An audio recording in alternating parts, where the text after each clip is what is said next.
കഴിഞ്ഞ 15-ാം തീയതി ഉക്രൈനിൽ ഒരു വലിയ മിസൈൽ ആക്രമണം നടത്തി. അതായത് 200-ലധികം ഡ്രോൺസിനെ റഷ്യക്കെതിരെ ഉക്രൈൻ ഒറ്റ രാത്രിയിൽ ഫയർ ചെയ്തിരുന്നു.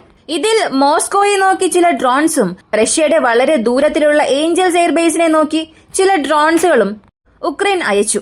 ഇത് റഷ്യക്കെതിരെ ഉക്രൈൻ ചെയ്ത ഒരു വലിയ സംഭവമായി തന്നെ മാറി. ഇതിന് പ്രതികാരം വീട്ടാൻ വേണ്ടിയായിരുന്നു 15-ാം തീയതി റഷ്യ ഉക്രൈനിൽ മിസൈൽ ആക്രമണം നടത്തിയത്. ഇപ്പോ ഇതെല്ലാം നടന്നവസാനിച്ചു. അതിന്റെ റിപ്പോർട്ട്സും പുറത്തു വന്നു.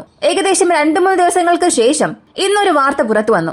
ആദ്യമായി 2022 റഷ്യ ഉക്രൈൻ യുദ്ധം ആരംഭിച്ചതിനു ശേഷം റിപ്പോർട്ട് ചെയ്യപ്പെട്ട വാർത്തകളിൽ, അതായത് തെളിവോടുകൂടി പുറത്തുവന്ന വാർത്തകളിൽ ആദ്യമായി ആണവായുധം സംബന്ധിക്കുന്ന ഒരു ക്രൂയിസ് മിസൈൽ റഷ്യ ഉക്രൈനിലേക്ക് അയച്ചിട്ടുണ്ട്. ഇതിനു മുൻപ് ഇതേ മാതൃകയിലുള്ള ചില മിസൈൽസ് ഉക്രൈനിൽ റഷ്യ ഫയർ ചെയ്തിട്ടുണ്ടെങ്കിലും അതിന്റെ എണ്ണം വളരെ വളരെ കുറവായിരുന്നു. 1 2 അല്ലെങ്കിൽ 3 മിസൈൽസിലധികം ഒന്നും റിപ്പോർട്ട് ചെയ്ത വാർത്തകളിൽ വന്നിട്ടില്ല. എന്നാൽ ഇത്തവണ 8-ലധികം മിസൈൽസ് ഈ ഒരു സ്പെസിഫൈഡ് കാറ്റഗറിയിൽ തന്നെ ഉക്രൈന്റെ എയർ ഡിഫൻസ് സിസ്റ്റത്തിന് എതിരെയും മറ്റു ചില പാരാമീറ്റേഴ്സിനെ പരിശോധിക്കുന്നതിനും റഷ്യ ഫയർ ചെയ്തിട്ടുണ്ട്. അത് ഏത് രീതിയിലുള്ള മിസൈൽസ് ആണ് അയച്ചത്, ഇത് ഉക്രൈനുള്ളിൽ എങ്ങനെയൊരു സാഹചര്യമാണ് സൃഷ്ടിച്ചത്, ഇവയെല്ലാം ഈ വീഡിയോയിലൂടെ വിശദമായി അറിയാം.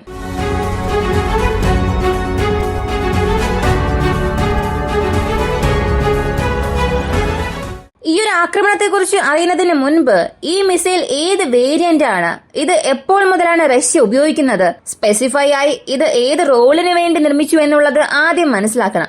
എങ്കിൽ മാത്രമേ ഈ മിസൈലിനെ കുറിച്ചുള്ള ഒരു അണ്ടർസ്റ്റാൻഡിംഗ് നമുക്ക് ലഭിക്കൂ. സോവിയറ്റ് റഷ്യ കാലം മുതൽ, അതായത് 1955 മുതൽ സോവിയറ്റ് യൂണിയന്റെ ശാസ്ത്രജ്ഞന്മാർക്ക് ചെറിയൊരു പദ്ധതി ഉണ്ടായിരുന്നു. റഷ്യയുടെ പക്കൽ പല രീതിയിലുള്ള ഇന്റർമീഡിയം റേഞ്ചുള്ള ബാലിസ്റ്റിക് മിസൈൽസ് ഉണ്ട്. അതുപോലെ ഭൂഖണ്ഡം വിട്ട് ഭൂഖണ്ഡം പോകുന്ന മിസൈൽസും ഒരുപാടുണ്ട്. എന്നാൽ ബാലിസ്റ്റിക് മിസൈൽസിനെ എല്ലാ സമയവും നമ്മെ കൊണ്ട് ഉപയോഗിക്കാൻ സാധിക്കില്ല. ഉദാഹരണത്തിന് 2 രാജ്യത്തിനിടയിൽ ഒരു യുദ്ധം സംഭവിക്കുകയാണ്. യൂറോപ്യൻ യൂണിയനിലെ ഏതെങ്കിലും ഒരു രാജ്യം വേഴ്സസ് റഷ്യ എന്ന ഒരു യുദ്ധം വന്നാൽ സോവിയറ്റ് റഷ്യ ഒരു ബാലിസ്റ്റിക് മിസൈൽസ് അയച്ചാൽ നാറ്റോയോ അല്ലെങ്കിൽ മറ്റ് യൂറോപ്യൻ രാജ്യങ്ങളെ കൊണ്ട് അവരുടെ ഏർലി വാർണിംഗ് റേഡാർ വഴി മിസൈൽസിനെ അവരെ കൊണ്ട് എളുപ്പത്തിൽ കണ്ടുപിടിക്കാൻ സാധിക്കും. എന്നാൽ അതേസമയം ഒരു ന്യൂക്ലിയർ ക്യാപ്പബിൾ ക്രൂയിസ് മിസൈൽസിന് അയക്കുന്ന സമയം അതിനെ മറ്റ് രാജ്യങ്ങളെ കൊണ്ട് അത്ര എളുപ്പത്തിൽ കണ്ടുപിടിക്കാൻ സാധിക്കില്ല. കാരണം ബാലിസ്റ്റിക് മിസൈലിന്റെ വിക്ഷേപണം കണ്ടുപിടിക്കുന്നതും ക്രൂയിസ് മിസൈലിന്റെ പാത്ത് ട്രാക്ക് ചെയ്യുന്നതും രണ്ടും തികച്ചും വ്യത്യസ്തമായ വിഷയമാണ്. ഇങ്ങനെ ക്രൂയിസ് മിസൈൽ കൂടുതൽ നിർമ്മിക്കണം. അതും ഈ മിസൈൽസിന്റെ ദൂരം എന്നത് കുറഞ്ഞത് 1500 കിലോമീറ്റർ എങ്കിലും ഉണ്ടാകണം എന്ന് ചിന്തിച്ച് റഷ്യ നിർമ്മിച്ച ഒരു മിസൈലാണ് KH-55 എന്ന് പറയപ്പെടുന്ന ALCM air launched cruise missile. ഇതിൽ ടെർബോ എഞ്ചിൻസ് ആണ് പ്രാരംഭകാലത്തിൽ ഉപയോഗിച്ചത്.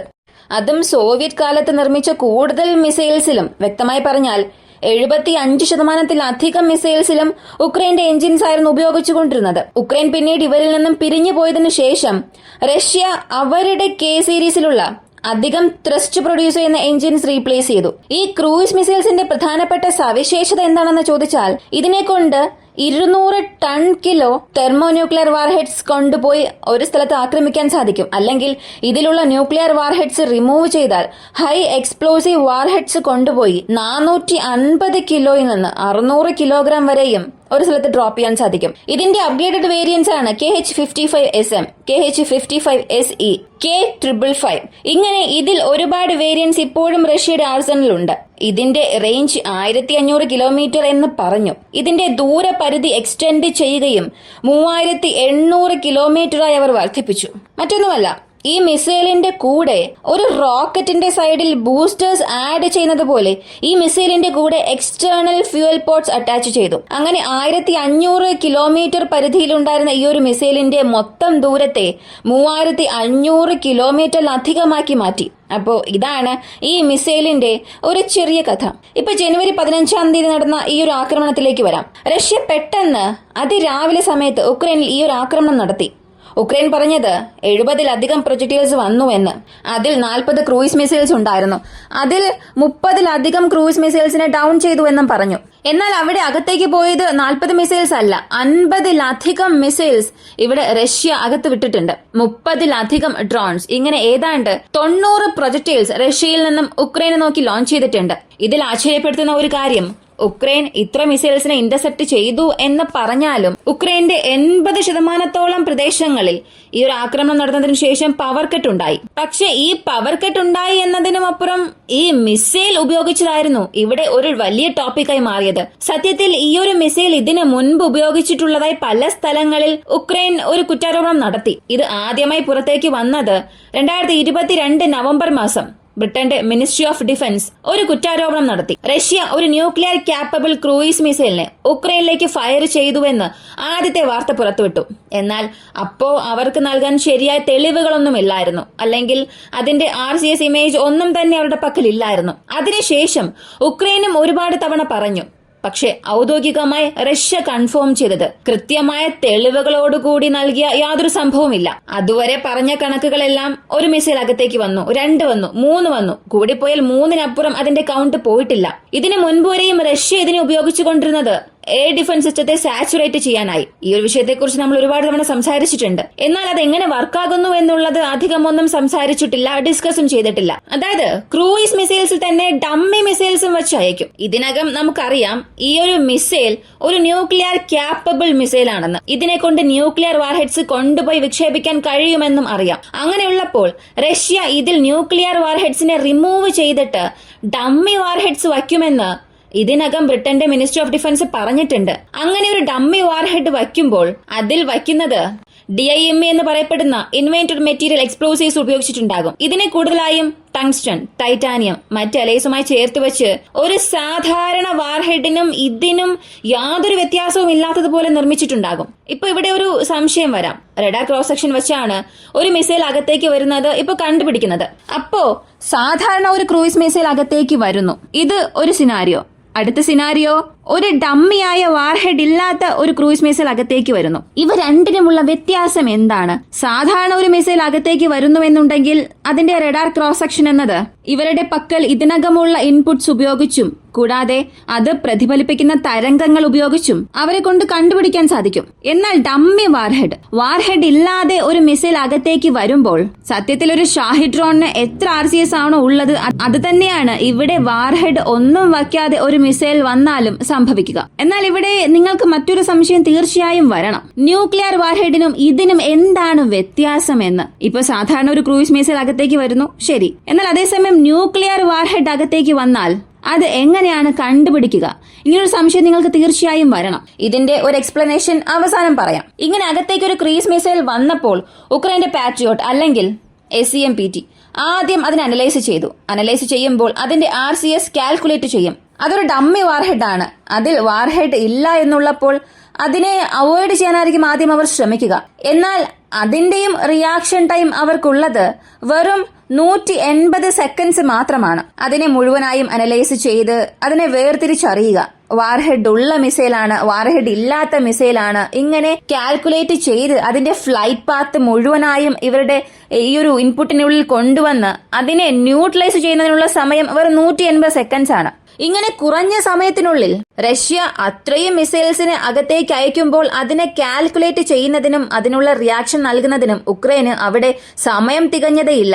കൂടാതെ ഈ ആണവായുധ മിസൈൽസ് റഷ്യ അയക്കുന്നത് കൊണ്ട്, അല്ലെങ്കിൽ ആണവായുധങ്ങളെ ചുമന്നുകൊണ്ട് ചെല്ലുന്ന മിസൈൽസ് റഷ്യ അകത്തേക്ക് അയക്കുമ്പോൾ ഉക്രൈന്റെ എയർ ഡിഫൻസ് സിസ്റ്റത്തെ സാച്ചുറേറ്റ് ചെയ്യാൻ വേണ്ടി മാത്രമായിരിക്കില്ല. അതായത് ഇതിനു മുൻപ് ബ്രിട്ടന്റെ മിനിസ്ട്രി ഓഫ് ഡിഫൻസ് ഒരു കുറ്റാരോപണം നടത്തുന്നതിന് മുൻപ് തന്നെ അവർ ഒരു കാര്യം പറഞ്ഞു. റഷ്യയുടെ പക്കൽ മിസൈൽസ് ഒന്നും തന്നെ ഇല്ല.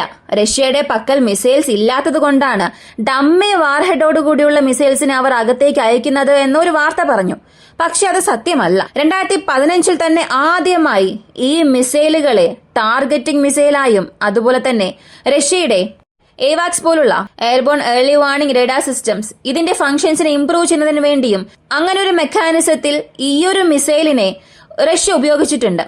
ഇത് റഷ്യ അകത്തേക്ക് അയക്കുമ്പോൾ സംഭവിച്ചത് ഉക്രൈന്റെ എയർ ഡിഫൻസ് സിസ്റ്റം ഏത് രീതിയിൽ ആക്ടിവേറ്റ് ആകുമെന്നുള്ള ഡേറ്റ ലഭിക്കും. അതിനുമപ്പുറം ഈ ഒരു മിസൈൽ സത്യത്തിൽ ഒരു ന്യൂക്ലിയർ വാർഹെഡ് കൊണ്ടുപോവുകയാണെങ്കിൽ, അല്ലെങ്കിൽ ഒരു ന്യൂക്ലിയർ മിസൈലോടുകൂടി ഇത് അകത്തേക്ക് പോയാൽ അതിന്റെ ഫ്ലൈറ്റ് പാത്തിൽ നമ്മൾ എന്തെല്ലാം കറക്ഷൻസ് ചെയ്യണം, ഈ എയർ ഡിഫൻസ് സിസ്റ്റത്തിന് എതിരെ ഏത് രീതിയിലുള്ള മെനുവേഴ്സ് നമ്മളെ കൊണ്ട് കൊണ്ടുവരാൻ കഴിയുമെന്നുള്ളത് അപ് ടു ഡേറ്റ് വരെയും റഷ്യ ഇൻപുട്സ് ആയി കൊണ്ടുവന്നു. ഇതിനൊക്കെ വേണ്ടിയാണ് ഈ മിസൈൽസ് റഷ്യ ഉപയോഗിച്ചത്. ഇനി ആദ്യം ചോദിച്ച ചോദ്യം, ന്യൂക്ലിയർ മിസൈലിനും ഇതിനുമുള്ള വ്യത്യാസം എന്താണ്, അല്ലെങ്കിൽ അതെങ്ങനെ നാറ്റോയെ കൊണ്ട് കണ്ടുപിടിക്കാൻ കഴിയും? കാരണം ഇത് ഉക്രൈനുള്ള പ്രശ്നം മാത്രമല്ല. റഷ്യ ഈ ഒരു മിസൈൽ അകത്തേക്ക് അയക്കുമ്പോൾ നാറ്റോയുടെ ഏർലി വാർണിംഗ് റേഡാർ സിസ്റ്റത്തിലും അതുപോലെ നാറ്റോയുടെ മിസൈൽ വാർണിംഗ് റേഡാർ സിസ്റ്റവും തുർക്കിയിലുണ്ട്, പോളണ്ടിലുമുണ്ട്, റൊമാനിയയിലുമുണ്ട്. ഏകദേശം ഒരു കർവേച്ചർ പോലെ റഷ്യയെ ചുറ്റിയുണ്ട്.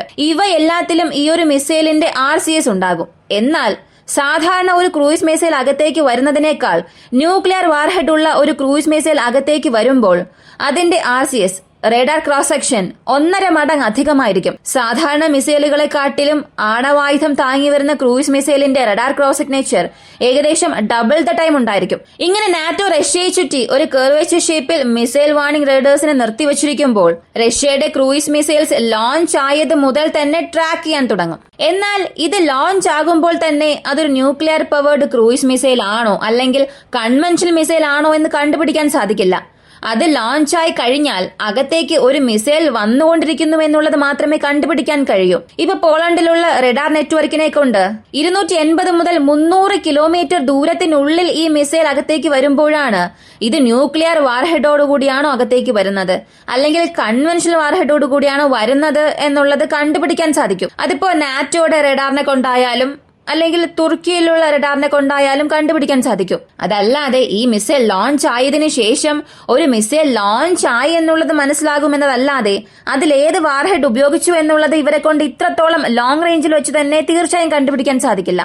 എന്നാൽ ഇതിന് ഒരു പരിഹാരമുണ്ട്. നാറ്റോയുടെ പക്കലുള്ള E3 സാൻട്രി, E7 വെങ്ഷെ ആൻഡ് E2 ഹോക്കെ ഇങ്ങനെ എയർബോൺ ഏർലി വാർണിംഗ് റേഡാർസ് ഉപയോഗിച്ചാൽ ഇവർക്ക് കണ്ടുപിടിക്കാനുള്ള ദൂരം ഒരിക്കലും മാറില്ല. പക്ഷേ കണ്ടുപിടിക്കുന്ന സമയം അവർക്ക് ഒരല്പം കൂടെ കൂടുതൽ ലഭിക്കും. ഇപ്പൊ ഗ്രൗണ്ട് ബേസ്ഡ് റേഡാർസ് മാത്രം ഉപയോഗിച്ച് കണ്ടുപിടിച്ചാൽ ആ മിസൈൽ ഇമ്പാക്ട് ഉണ്ടാക്കുന്നതിന് ചില സെക്കൻഡ്സ് അല്ലെങ്കിൽ മിനിറ്റുകൾക്ക് മുമ്പ് മാത്രമേ കണ്ടുപിടിക്കാൻ സാധിക്കൂ.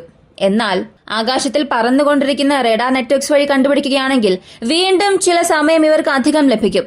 ഇതാണ് ബേസിക് ആയ കോൺസെപ്റ്റ്. അതായത് ഒരു ക്രൂയിസ് മിസൈൽ ആണോ അല്ലെങ്കിൽ ന്യൂക്ലിയർ പവേർഡ് ക്രൂയിസ് മിസൈൽ ആണോ എന്ന് കണ്ടുപിടിക്കാനുള്ള വഴികൾ ഇതൊക്കെയാണ്. ഇവിടെ റഷ്യ ഉക്രൈനിൽ ഫയർ ചെയ്തിരിക്കുന്ന തീർച്ചയായും ഒരു ഡമ്മി വാർഹെഡ്സ് ആയിരിക്കില്ല. അതിന്റെ കൂടെ പല രീതിയിലുള്ള ഡേറ്റാസ് വാങ്ങുന്നതിന് വേണ്ടിയും കൂടുതൽ സെൻസേഴ്സും കൂടുതൽ ഇൻപുട്സും റഷ്യ ആ ഒരു മിസൈലുമായി ചേർത്ത് അയച്ചിട്ടുണ്ട്. ഉക്രൈന്റെ എയർ ഡിഫൻസ് സിസ്റ്റത്തെയും നാറ്റോ എയർ ഡിഫൻസ് സിസ്റ്റത്തെയും അനലൈസ് ചെയ്യാനായി. ഈ ഒരു വീഡിയോ കുറിച്ചുള്ള നിങ്ങളുടെ അഭിപ്രായം കമന്റിൽ പറയുക. വീഡിയോ ഇഷ്ടമായാൽ ലൈക്ക് ചെയ്യുക, ഷെയർ ചെയ്യുക. ഇങ്ങനെയുള്ള വീഡിയോസ് കാണാൻ താല്പര്യമുള്ളവരാണ് നിങ്ങളെങ്കിൽ ഇപ്പോൾ തന്നെ നമ്മുടെ ചാനൽ സബ്സ്ക്രൈബ് ചെയ്യുക. മറ്റൊരു വീഡിയോയുമായി വീണ്ടും കാണാം.